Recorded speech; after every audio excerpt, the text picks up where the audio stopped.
ರಾಷ್ಟ್ರೀಯ ಸ್ವಯಂ ಸೇವಕ ಸಂಘಕ್ಕೆ ರಾಜ್ಯದಲ್ಲಿ ಮೂಗುದಾರ ಹಾಕಬೇಕು ಅಂತ ಹೇಳಿ ಕಾಂಗ್ರೆಸ್ ಶತಪ್ರಯತ್ನವನ್ನ ಮಾಡ್ತಾ ಇದೆ.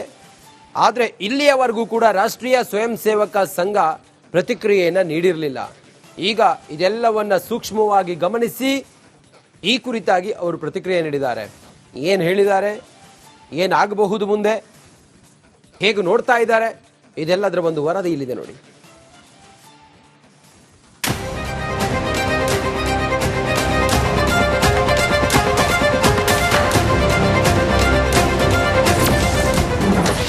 ಆರ್ಎಸ್ಎಸ್ ನಿಷೇಧದ ಪ್ರಯತ್ನ 3 ಬಾರಿ ವಿಫಲ. ಖರ್ಗೆಗೆ ದತ್ತಾತ್ರೇಯ ಹೊಸಬಾಳೆ ತಿರುಗೇಟು. ದೇಶದಲ್ಲಿ ಆರ್ಎಸ್ಎಸ್ ವರ್ಸಸ್ ಕಾಂಗ್ರೆಸ್ ಕದನ ಜೋರಾಗಿದೆ. ಆರ್ಎಸ್ಎಸ್ ಅನ್ನ ದೇಶದ ಜನರೇ ಒಪ್ಪಿಕೊಂಡಿದ್ದಾರೆ. ಆರ್ಎಸ್ಎಸ್ ನಿಷೇಧಿಸುವ ಕಾಂಗ್ರೆಸ್ನ 3 ಪ್ರಯತ್ನ ವಿಫಲವಾಗಿದೆ. ಪ್ರತಿ ಸಲ ಜನ ಬೆಂಬಲ, ಕೋರ್ಟ್ ಆದೇಶದ ಆನೆ ಬಲ ನಮಗೆ ಸಿಕ್ಕಿದೆ ಎಂದು ಕಾಂಗ್ರೆಸ್ ಅಧ್ಯಕ್ಷ ಮಲ್ಲಿಕಾರ್ಜುನ ಖರ್ಗೆಗೆ ಆರ್ಎಸ್ಎಸ್ ಪ್ರಧಾನ ಕಾರ್ಯದರ್ಶಿ ದತ್ತಾತ್ರೇಯ ಹೊಸಬಾಳೆ ಟಕ್ಕರ್ ಕೊಟ್ಟಿದ್ದಾರೆ.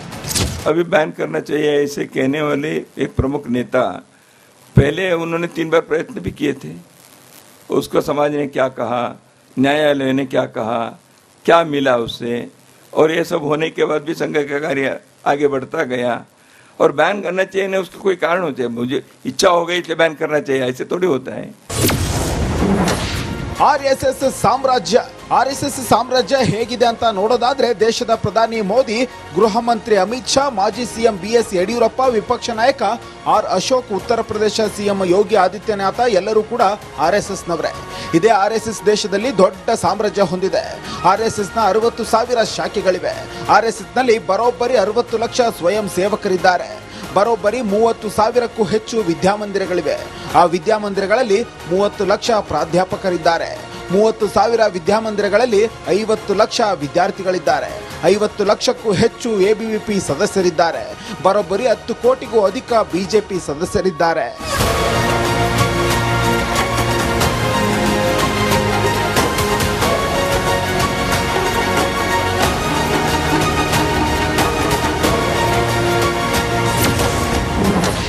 ಆರ್ಎಸ್ಎಸ್ ವಿರುದ್ಧ ಗುಡುಗಿದ ಸಿದ್ದರಾಮಯ್ಯ. ಕೋಮುವಾದಿ ಶಕ್ತಿಗಳು ರಾಜಕೀಯ ಇಚ್ಛಾಶಕ್ತಿಗಾಗಿ ನಿರಂತರವಾಗಿ ವಿಷ ಹಾಕುತ್ತಿದ್ದಾರೆ. ಭಾರತವನ್ನು ಹಿಟ್ಲರ್ನ ಜರ್ಮನಿ, ಮುಸೋಲಿನಿ ಇಟಲಿ, ಫ್ರಾಂಕೋನ ಸ್ಪೇನ್ ಮಾಡಲು ಹೊರಟಿದ್ದಾರೆ. ಇಂಥ ದುಷ್ಟತನಗಳ ವಿರುದ್ಧ ಹೊಸ ತಲೆಮಾರು ಧ್ವನಿ ಎತ್ತಬೇಕು. ಆರ್ಎಸ್ಎಸ್ ವಿರುದ್ಧ ಕಾಂಗ್ರೆಸ್ ಸಮರ ಸಾರಿದೆ. ಆದ್ರೆ ಈ ಹಿಂದೆ ಇಂದಿರಾ ಗಾಂಧಿಗೂ ಆಗದ ಕೆಲಸವನ್ನ ಸಿದ್ದು ಸರ್ಕಾರ ಅದು ಹೇಗೆ ಮಾಡುತ್ತೆ ಅಂತ ಕಾದು ನೋಡಬೇಕಾಗಿದೆ. Bureau report, republic Kannada. ರಾಷ್ಟ್ರೀಯ ಸ್ವಯಂ ಸೇವಕ ಸಂಘಕ್ಕೆ ರಾಜ್ಯದಲ್ಲಿ ಮೂಗುದಾರ ಹಾಕಬೇಕು ಅಂತ ಹೇಳಿ ಕಾಂಗ್ರೆಸ್ ಶತಪ್ರಯತ್ನವನ್ನ ಮಾಡ್ತಾ ಇದೆ. ಆದರೆ ಇಲ್ಲಿಯವರೆಗೂ ಕೂಡ ರಾಷ್ಟ್ರೀಯ ಸ್ವಯಂ ಸೇವಕ ಸಂಘ ಪ್ರತಿಕ್ರಿಯೆಯನ್ನು ನೀಡಿರಲಿಲ್ಲ. ಈಗ ಇದೆಲ್ಲವನ್ನ ಸೂಕ್ಷ್ಮವಾಗಿ ಗಮನಿಸಿ ಈ ಕುರಿತಾಗಿ ಅವರು ಪ್ರತಿಕ್ರಿಯೆ ನೀಡಿದ್ದಾರೆ. ಏನು ಹೇಳಿದ್ದಾರೆ, ಏನಾಗಬಹುದು ಮುಂದೆ, ಹೇಗೆ ನೋಡ್ತಾ ಇದ್ದಾರೆ, ಇದೆಲ್ಲದರ ಒಂದು ವರದಿ ಇಲ್ಲಿದೆ ನೋಡಿ.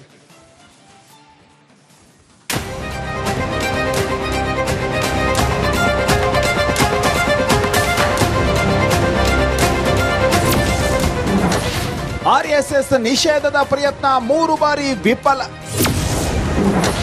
ಖರ್ಗೆಗೆ ದತ್ತಾತ್ರೇಯ ಹೊಸಬಾಳೆ ತಿರುಗೇಟು. ದೇಶದಲ್ಲಿ ಆರ್ಎಸ್ಎಸ್ ವರ್ಸಸ್ ಕಾಂಗ್ರೆಸ್ ಕದನ ಜೋರಾಗಿದೆ.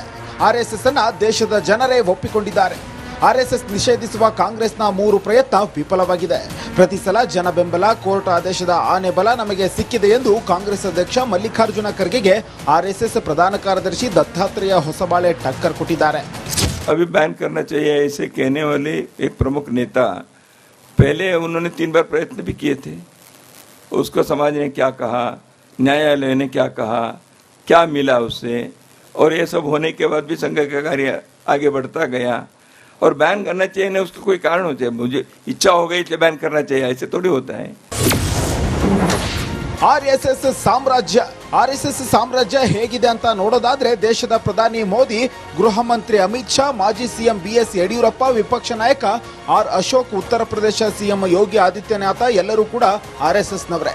ಇದೇ ಆರ್ಎಸ್ಎಸ್ ದೇಶದಲ್ಲಿ ದೊಡ್ಡ ಸಾಮ್ರಾಜ್ಯ ಹೊಂದಿದೆ. ಆರ್ಎಸ್ಎಸ್ ನ 60,000 ಶಾಖೆಗಳಿವೆ. ಆರ್ಎಸ್ಎಸ್ ನಲ್ಲಿ ಬರೋಬ್ಬರಿ 60 ಲಕ್ಷ ಸ್ವಯಂ ಸೇವಕರಿದ್ದಾರೆ. ಬರೋಬ್ಬರಿ 30,000ಕ್ಕೂ ಹೆಚ್ಚು ವಿದ್ಯಾಮಂದಿರಗಳಿವೆ. ಆ ವಿದ್ಯಾಮಂದಿರಗಳಲ್ಲಿ 30 ಲಕ್ಷ ಪ್ರಾಧ್ಯಾಪಕರಿದ್ದಾರೆ. 30,000 ವಿದ್ಯಾಮಂದಿರಗಳಲ್ಲಿ 50 ಲಕ್ಷ ವಿದ್ಯಾರ್ಥಿಗಳಿದ್ದಾರೆ. 50 ಲಕ್ಷಕ್ಕೂ ಹೆಚ್ಚು ಎಬಿವಿಪಿ ಸದಸ್ಯರಿದ್ದಾರೆ. ಬರೋಬ್ಬರಿ 10 ಕೋಟಿಗೂ ಅಧಿಕ ಬಿಜೆಪಿ ಸದಸ್ಯರಿದ್ದಾರೆ.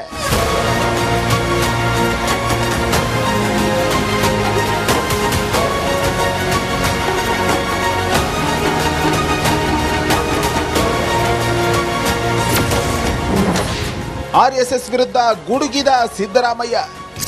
ಕೋಮುವಾದಿ ಶಕ್ತಿಗಳು ರಾಜಕೀಯ ಇಚ್ಛಾಶಕ್ತಿಗಾಗಿ ನಿರಂತರವಾಗಿ ವಿಷ ಹಾಕುತ್ತಿದ್ದಾರೆ. ಭಾರತವನ್ನು ಹಿಟ್ಲರ್ನ ಜರ್ಮನಿ, ಮುಸೋಲಿನಿ ಇಟಲಿ, ಫ್ರಾಂಕೋನ ಸ್ಪೇನ್ ಮಾಡಲು ಹೊರಟಿದ್ದಾರೆ. ಇಂಥ ದುಷ್ಟತನಗಳ ವಿರುದ್ಧ ಹೊಸ ತಲೆಮಾರು ಧ್ವನಿ ಎತ್ತಬೇಕು. ಆರ್ಎಸ್ಎಸ್ ವಿರುದ್ಧ ಕಾಂಗ್ರೆಸ್ ಸಮರ ಸಾರಿದೆ.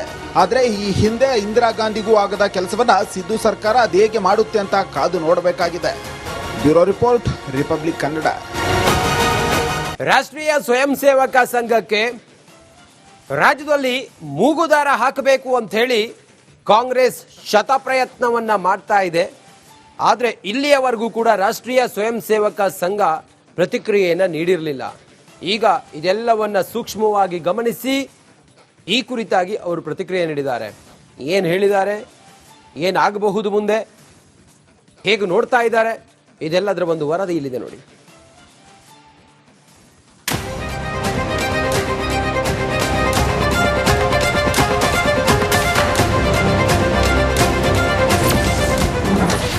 ಆರ್ಎಸ್ಎಸ್ ನಿಷೇಧದ ಪ್ರಯತ್ನ 3 ಬಾರಿ ವಿಫಲ. ಖರ್ಗೆಗೆ ದತ್ತಾತ್ರೇಯ ಹೊಸಬಾಳೆ ತಿರುಗೇಟು.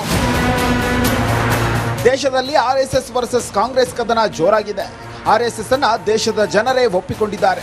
ಆರ್ಎಸ್ಎಸ್ ನಿಷೇಧಿಸುವ ಕಾಂಗ್ರೆಸ್ನ 3 ಪ್ರಯತ್ನ ವಿಫಲವಾಗಿದೆ. ಪ್ರತಿ ಸಲ ಜನ ಬೆಂಬಲ, ಕೋರ್ಟ್ ಆದೇಶದ ಆನೆ ಬಲ ನಮಗೆ ಸಿಕ್ಕಿದೆ ಎಂದು ಕಾಂಗ್ರೆಸ್ ಅಧ್ಯಕ್ಷ ಮಲ್ಲಿಕಾರ್ಜುನ ಖರ್ಗೆಗೆ ಆರ್ಎಸ್ಎಸ್ ಪ್ರಧಾನ ಕಾರ್ಯದರ್ಶಿ ದತ್ತಾತ್ರೇಯ ಹೊಸಬಾಳೆ ಟಕ್ಕರ್ ಕೊಟ್ಟಿದ್ದಾರೆ. अभी बैन करना चाहिए ऐसे कहने वाले एक प्रमुख नेता पहले उन्होंने 3 बार प्रयत्न भी किए थे. उसको समाज ने क्या कहा, न्यायालय ने क्या कहा, क्या मिला उससे, और ये सब होने के बाद भी संघ का कार्य आगे बढ़ता गया. और बैन करना चाहिए ना, उसका कोई कारण हो चाहिए. मुझे इच्छा हो गई इसलिए बैन करना चाहिए, ऐसे थोड़ी होता है. ಆರ್ಎಸ್ಎಸ್ ಸಾಮ್ರಾಜ್ಯ ಹೇಗಿದೆ ಅಂತ ನೋಡೋದಾದ್ರೆ ದೇಶದ ಪ್ರಧಾನಿ ಮೋದಿ, ಗೃಹ ಮಂತ್ರಿ ಅಮಿತ್ ಶಾ, ಮಾಜಿ ಸಿಎಂ ಬಿಎಸ್ ಯಡಿಯೂರಪ್ಪ, ವಿಪಕ್ಷ ನಾಯಕ ಆರ್ ಅಶೋಕ್, ಉತ್ತರ ಪ್ರದೇಶ ಸಿಎಂ ಯೋಗಿ ಆದಿತ್ಯನಾಥ ಎಲ್ಲರೂ ಕೂಡ ಆರ್ಎಸ್ಎಸ್ ನವರೇ.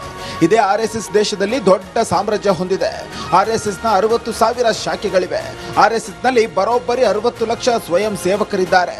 ಬರೋಬ್ಬರಿ 30,000ಕ್ಕೂ ಹೆಚ್ಚು ವಿದ್ಯಾಮಂದಿರಗಳಿವೆ. ಆ ವಿದ್ಯಾಮಂದಿರಗಳಲ್ಲಿ 30 ಲಕ್ಷ ಪ್ರಾಧ್ಯಾಪಕರಿದ್ದಾರೆ. 30,000 ವಿದ್ಯಾಮಂದಿರಗಳಲ್ಲಿ 50 ಲಕ್ಷ ವಿದ್ಯಾರ್ಥಿಗಳಿದ್ದಾರೆ. 50 ಲಕ್ಷಕ್ಕೂ ಹೆಚ್ಚು ಎಬಿವಿಪಿ ಸದಸ್ಯರಿದ್ದಾರೆ. ಬರೋಬ್ಬರಿ 10 ಕೋಟಿಗೂ ಅಧಿಕ ಬಿಜೆಪಿ ಸದಸ್ಯರಿದ್ದಾರೆ.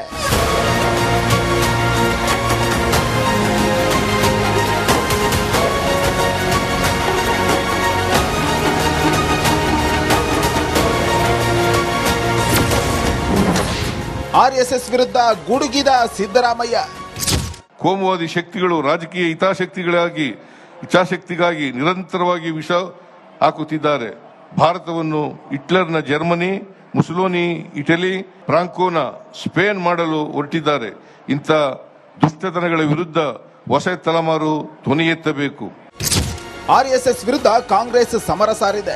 ಆದ್ರೆ ಈ ಹಿಂದೆ ಇಂದಿರಾ ಗಾಂಧಿಗೂ ಆಗದ ಕೆಲಸವನ್ನ ಸಿದ್ದು ಸರ್ಕಾರ ಅದೇಗೆ ಮಾಡುತ್ತೆ ಅಂತ ಕಾದು ನೋಡಬೇಕಾಗಿದೆ.